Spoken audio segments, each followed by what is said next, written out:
Le rebond qui l'a surpris, mais il s'en sort bien. Ça brasse là, et la Milan Arena. Il s'agit du troisième match d'une série de 5. Le premier match avait lieu le 8 novembre sur cette glace à Pittsburgh, victoire 5-2. Et le deuxième match le 24 novembre, victoire. La constance de cette formation des Flyers de Philadelphie qui attaque une nouvelle fois et qui ouvre la marque. Ouais, dans des conditions un petit peu délicates. Keith Primeau qui profite de la frappe de Simon Gagné pour venir tromper Jean-Sébastien Aubin et ouvrir le score ici à la Milan Arena. Après tout juste 3 minutes de jeu dans cette rencontre, Philadelphie Stéphane mène 1-0.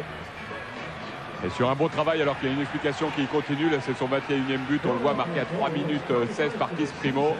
Il y a une explication, Stevens qui vient mettre une mise en échec au milieu de la glace à Primeau. Auprès de l'arbitre, regardez l'accélération. D'abord, la mise en échec de la part de Keith Primeau sur Dariusz Kasparaitis. Derrière, le Lituanien va pouvoir reprendre ce palais. Et là, boum! Et là, tout de suite, l'arbitre qui lève son bras pour sanctionner. Richardson, un deuxième slashing cette fois-ci.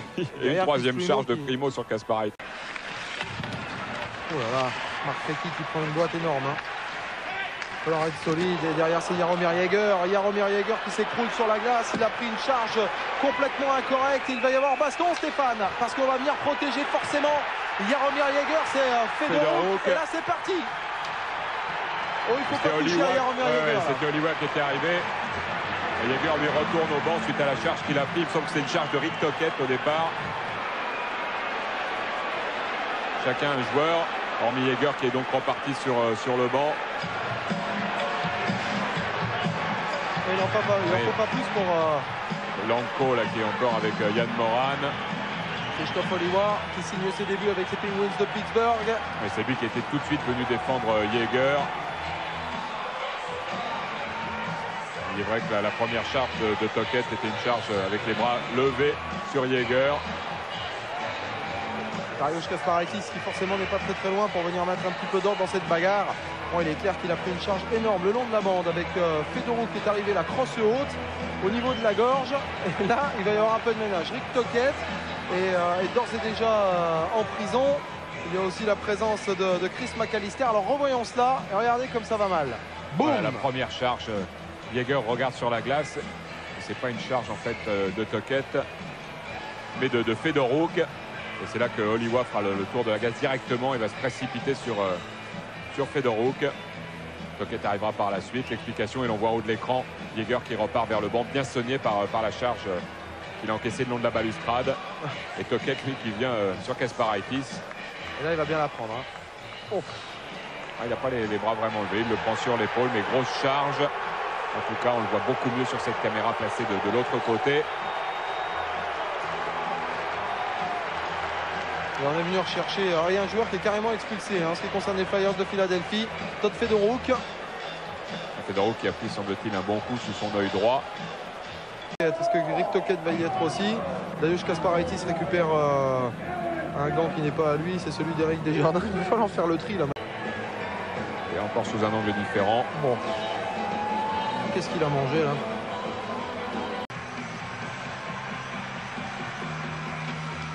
Face-off dans la zone offensive avec un peu qui est récupéré. Et ça va pouvoir peut-être profiter à Mathieu Barnaby. Non! Et Luke Richardson qui a mis un coup et derrière ça brasse. Krzysztof Oliwa qui est là avec Chris McAllister. Ces deux-là s'étaient branchés lorsqu'ils étaient en prison.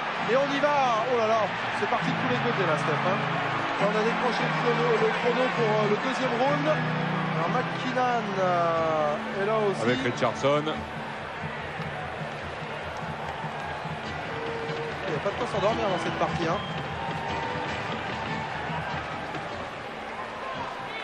Avec les spectateurs qui s'en occupent, mais de derrière la glace de protection. Richardson, McKinnon, on va la qu'on ne retrouvera pas au All-Star à suivre dimanche à minuit sur l'antenne de Canal. L'occasion pour moi de vous donner la composition de la formation du reste du monde. À savoir Vincent Danfous et Chris Pronger, tous deux blessés. Résultat dans l'équipe nord-américaine du All-Star dans les buts. Patrick Roy, Martin Brodeur, Sean Burke. En défense, Ray Bourque, Ed Jovanovski, Rob Blake, Brian Leach, Al McInnis et Scott Stevens. Et en attaque, Joe Sakic, Théoren Fleury, Paul Carrea, Jason Allison, Tony Amonte, Donald Odette, Simon Gagné, Phil Guérin, Brett Hull, Mario Lemieux, le capitaine de la formation nord-américaine au All-Star, Luc Robitaille et Doug Waite. Quand même du beau monde. Hein. Beaucoup de joueurs des deux côtés. De la part d'Alexei Kovalev avec une superbe transversale. Ouais, derrière, ça va brasser une nouvelle fois. En première période. Il y a des bonnes mains, c'est marqué strong hand et c'est vrai qu'il est poussé. Ouais, par PJ Stock. Ah, oui. C'est PJ Stock qui commet la première erreur sur ce coup-là. Et toujours ses récupérations à la ligne bleue. Darius Kasparaitis face à Chris Primo. Alors, il est avec cette équipe-là. Oh, et ça s'est joué vraiment à 10 cm. Hein. Et derrière la boîte, on revoit cela. Ouais, oui, il évite la charge de Reiki, mais les coudes hauts. Et sur Peter White, regardez. Ouais, geste inutile en zone neutre. Devant la le table coup de coude. On va pouvoir revenir avec Ian Moran, servi par Marc Bergevin. On va revenir dans l'axe avec l'écart côté gauche à destination de Robert Lang. Mario Lemieux quitte la glace pour le moment. Sans plus d'illusions et 2 minutes de pénalité avec Christophe Oliwa, décidément, face à Chris McAllister. Ah non, PJ Stock, ouais. C'est pas le numéro 24, c'est le numéro 44. Christophe Oliwa. On l'aura bien vu, surtout en prison. Hein. C'est une moyenne par match ou quoi? Non, ça m'étonne. Sur ce match, 50 minutes, il y a eu 10 minutes. C'est le total sur ce match.